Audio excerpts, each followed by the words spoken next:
I was really shocked.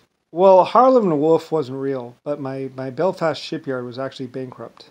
They had robbed every cent from the safe, and they had actually sold off, like I said, they got the gold fixtures, and they replaced them with some cheap cast iron ones or some pig metal. They actually put pig metal ones, I actually think my people on the Titanic were like, I thought they were going to be gold. It's kind of weird that they use pig metal for this stuff because they had all the gold ones recast with pig metal. So anyway, Harlem and Wolf was black and brown, and they basically got all my like there was a whole bunch of gold and silverware and everything.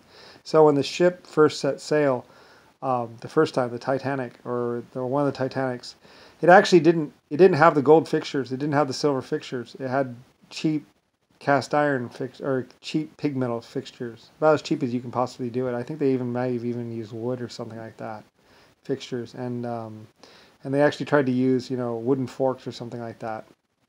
Anyway, they tried they basically they even made the metal thinner on the Titanic, or tried to.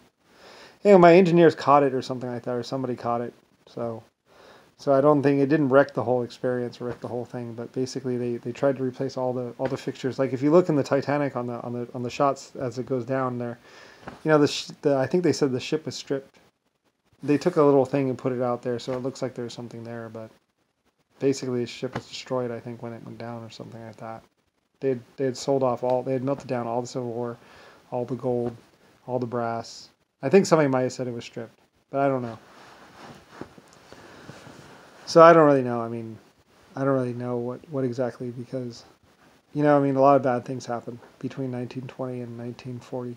So anyway, and like I say, they killed 150 people at Belfast. They walked it. My people told them they said they walked into the yard with guns, just started shooting everyone. They went postal to black people. So anyway, that happened at the Belfast shipyard. They tried to kill off all the Irish, but there was more than just Irish there, and there was also some cowboys, I think, or something like that, with guns. There were some guns there. I had some other guys with guns, and they had, because back then, everyone carried a gun. So anyway, they were guns. They tried to eliminate the guns, I think, from the shipyard, and I was like, no, we need those guns there. So anyway, so there were some cowboys and some Americans, or somebody there, that shot the black people at the Belfast shipyard when they went postal or something. They tried to say it was Irish, but the Irish had nothing to do with it. Anyway, like I said, I employ Irish, I employ Polish, I employed black, I employed everyone, basically. So, it's a lot of male and female workers, too. And everybody's just there, trying to get on a girl. Which is fine. It's like, I encourage relationships, with the people. It's just like a couple people that are doing this other thing. They're trying to turn it into black paradise. Or brown paradise, basically. The Irish called it brown paradise. And it smells too, because like I said, the black people, they wouldn't use the toilet or nothing. They'd purposely it wasn't the British or the French either, it was the blacks. They would purposely, Mr. Brown was like, take your pots and throw them out the door onto the streets, to lower the value. He was Mr. Brown. And the truth was, he was stealing so much money, they couldn't afford anything. So he was like, take your pots and throw it out the window, cast it out the window. That was Mr. Brown and Mr. and Papa. And that's, because I'd already built the city and they're trying to devalue the city. They were trying to get people to not go to my city. So as the black people, they'd move in, or they would like stay in a house or visit somebody in a house, supposedly visit, but they actually had them tied up in the back. And then they would, while they're there, they would poop and shit, and then they would throw it at people and throw it out the window and stuff. And that was Mr. Brown and Mr. Black. And basically what became the Bloods and the Crips. So, or the South Africans. So that's what they did back in the day. So anyway, and then after that, they're killing pets and killing daughters, and anyway, and paying people to do lewd things, basically. Basically trying to bring down civilization as much as they can.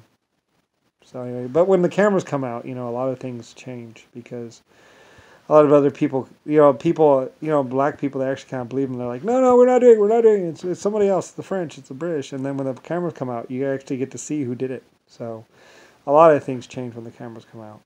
You actually get to see who does it. Of course, you don't know who paid that person or forced that person to do it. Because sometimes when you grab them, it's like, well, they were going to kill my daughter, or they're going to torture me to death, or they had already tortured me. And I said, you see all those white people. We took pictures of all the abuse. White people with their fingers broken and everything like that. Like I said, there's lots of camera evidence. I was like, I want photos of everything. So they took photos of everything, like whole photo surveys of the whole cities, both in street and above and from above. Like from 1910 to 1960 or 1970, or like we're doing satellite surveillance of the whole planet, and we're doing filming of the whole planet, and we're doing filming and pictures of all the cities, because I'm like, whatever is going on here, I want it to stop. So, and the black people are trying to hide and get around the cameras, but it's like, well, eventually you're going to get caught by them. And eventually they do. So anyway, so like I was like, I want this to stop now. So, and I was that rich, inventor of flight, so I could pay for the film, I could pay for the satellites, I could pay for everything, and people would do it for me anyway. So anyway, so all that happens. So anyway, and meanwhile, Rodney and Rick Bush and a bunch of other people are like, "You're crazy, Brian. You're crazy." It's like, I'm LS, Lucifer's Star. Brian is my home name. So anyway. And Rodney's really just a cokehead anyway. Always a coke dealer or something. And realistically, he just wanted to have sex with us all. For some strange reason, I don't know why. Or something, I don't know. Like, whatever. You're sick. Anyway, whatever. So I'm like, whatever. I don't even, like when I become Brian and I'm actually down here, I'm like, everything is so fucked up already. It's not even funny. Like there is, like all the shit I find out about, there's normal existence, and then there's where we are, which is like, it's like, gee, oh. It took me 1,000 years to straighten everything out. Literally. I sat there, and I looked, and I studied, and I looked, and I studied, and I looked, and I studied, and then I realized everything, and then I was like, it took me 1,000 years to come up with this, and then we started doing systems and started fixing things and started trying new rules and new things and trying to mitigate the circumstances. And it took 1,000 years to the point where it actually looked like it was stable.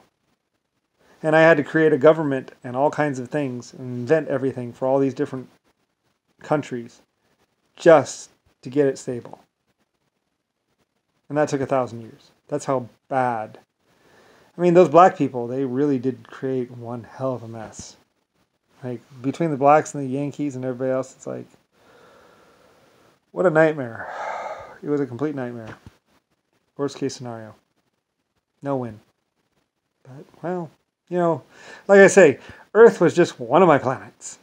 I have 140 or 400 others. And some people say that's part because I sat down and I actually fixed the problems on Earth. I probably would have been killed and it would have probably been over with. But because I spent so much time trying to figure out what was wrong and fix it, and I did fix it, I was already epic and I was already big. But when I actually fixed the problem, I became like, just like that. Some people say that is what actually changed everything. It's like when you fixed everything, and basically when you did that, because you created such a good system, so many systems and so many ways for things to be fixed, that they say that when I actually sat there and fixed it, that was one of the big factors in everything. So anyway, I don't know. Like I say, I don't mind being examined. People can look at me with a fine-tooth comb. People can look at my whole history and my whole existence and everything I decided and everything I chose to do, and there's nothing there. I mean, nothing bad. So, I mean, everything I did was very careful and very well thought out and took a lot of careful consideration, when I actually was in power and doing it. So, but, a leader can only do so much. Like, I mean, I can lead people, I can invent for people, I can do everything. I can get the work, I can offer hope, I can even show hope. Like I said, I also proved hope. Like I said this will work, blah, blah, blah, blah. and then people saw that it actually did work. So